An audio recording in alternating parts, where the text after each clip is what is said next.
growing concerns about First Amendment protections after Jimmy Kimmel's Late Show was pulled from the air over his comments about Charlie Kirk and President Trump.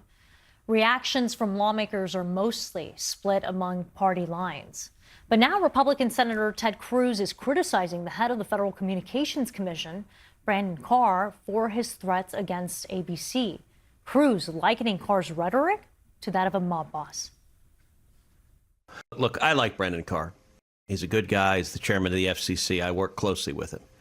But what he said there is dangerous as hell. He says, we can do this the easy way, or we can do this the hard way. Yeah. And I got to say, that's right out of Goodfellas. That's right out of a mafioso coming into a bar going, nice bar you have here. It'd be a shame if something happened to it. We're also learning new details about that suspension of Jimmy Kimmel Live. Sources tell CNN that the show's crew will be paid through next week, but the future of the show remains in limbo. CNN's Elizabeth Wagmeister has more from Los Angeles. Jimmy Kimmel, I hear from a source familiar with ongoing conversations, had a meeting on Thursday with top Disney executives at his lawyer's office in Century City, California. Jimmy was present, his attorney was present, and his manager was present, along with top Disney executives. But I hear that there was no resolution to the meeting, which means we have no indication of any path forward for Jimmy or his show at ABC. Now, I have also been talking to sources who say that Disney is very hopeful that Jimmy Kimmel Live could come back.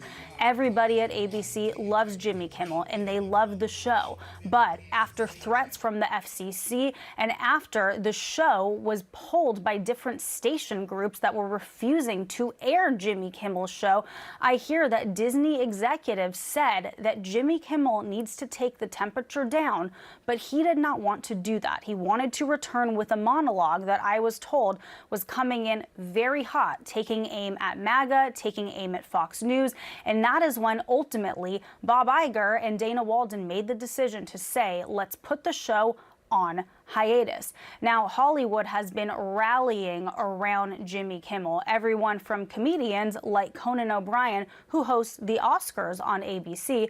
Here's what Conan had to say, quote, "The suspension of Jimmy Kimmel and the promise to silence other late-night hosts for criticizing the administration should disturb everyone on the right, left, and center.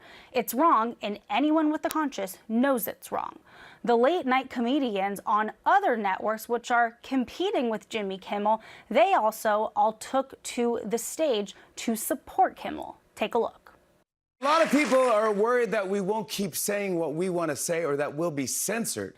But I'm going to cover the president's trip to the UK just like I normally would. Well, guys, President Trump just wrapped up his 3-day trip to the UK, and he looked incredibly handsome. If ABC thinks that this is going to satisfy the regime, they are woefully naive. And clearly, they've never read the children's book, If You Give a Mouse a Kimmel. From Comedy Central, it's the all-new government-approved Daily Show. With your patriotically obedient host, Jon Stewart. Are the naysayers and the critics right? Is Donald Trump stifling free speech? Of course not, John. There have also been protests outside of Disney's offices, both in Los Angeles and in New York, with Hollywood unions like the Writers Guild of America and SAG-AFTRA backing Kimmel. Back to you. Elizabeth Wagmeister reporting. Thank you.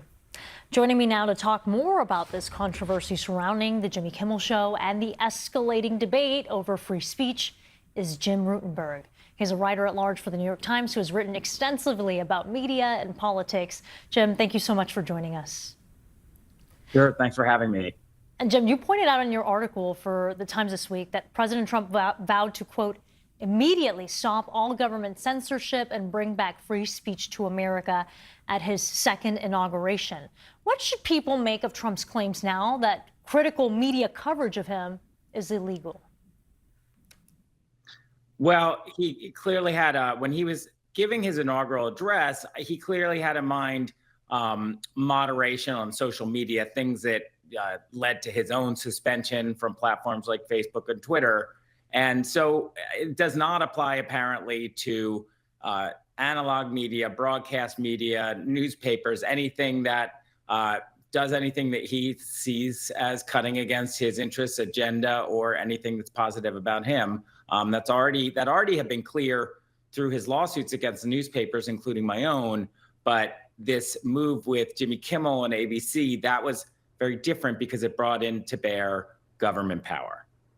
Now, earlier we heard Republican Senator Ted Cruz denouncing the FCC chairman for his threats to ABC. Do you think that that will open the door for more conservatives or Trump allies to take a stand for free speech, even for those who they don't agree with, which is the point of free speech? Well, it could. I thought that was very interesting. Senator Cruz was making his own political calculation, and I think we'll see why. Maybe as his Senate race picks up, or we'll see some polling. I thought that was very interesting, whether it was a finger to the wind mood that he's picking up on something. But I want to say something else. It's also been conservative Republican principle for our entire lifetimes, or certainly since the Ronald Reagan years, that the FCC should not get involved in government, in content, in media content. Even the rights that the FCC has to poke its nose into content. It's always been the conservative position that it shouldn't even have that. So what Senator Cruz was saying would have never been surprising coming from a Republican, again, since Ronald Reagan. This is all very new for a Republican administration to talk about the FCC monitoring content on television in this way. Do you see any sort of political fallout with Republican constituents also being outraged by this, sort of in the same way we saw with the Epstein files? Do you see this traversing along that line?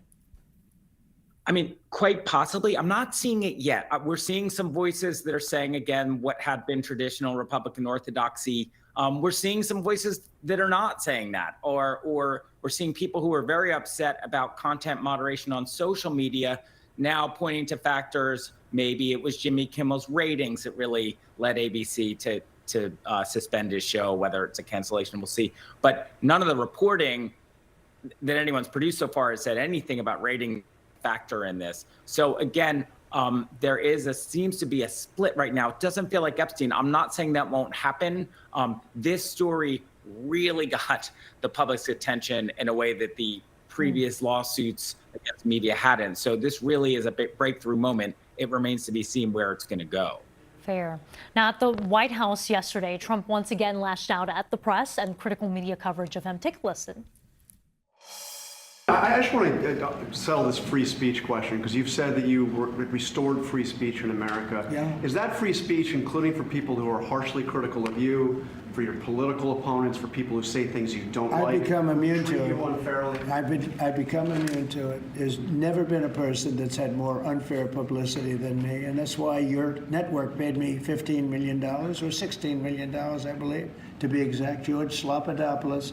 And that's why CBS paid me a lot of money, too. Now, those comments came on the same day a federal judge rejected Trump's $15 billion defamation lawsuit against your employer, the New York Times. That's just one of several lawsuits the president has filed or threatened to file against media companies. What do you see as the big picture impact of these lawsuits and threats when it comes to free speech, or perhaps a chilling effect that could occur as well? Well, first of all, in terms of those lawsuits, of course, neither CBS or ABC said in settling them, yes, we were overly negative toward the president. I didn't see anything in any documentation that said that. So just to sort of address what he said. But of course, there could be a chilling effect. I mean, the fact is that when ABC and CBS did settle those suits that had to varying degrees been given long odds in court by legal experts, it did not appease President Trump. It's clearly, as he's saying outright, emboldened him to see what more he to rein in media that he doesn't like.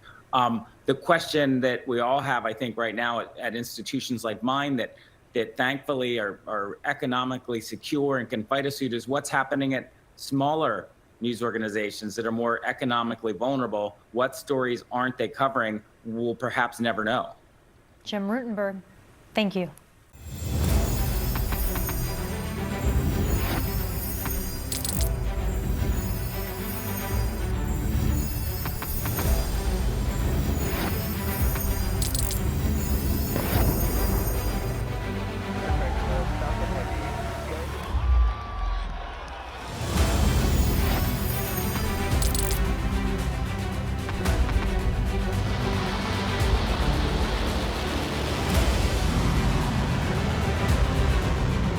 fighting so long and so hard that they don't know what the they're doing.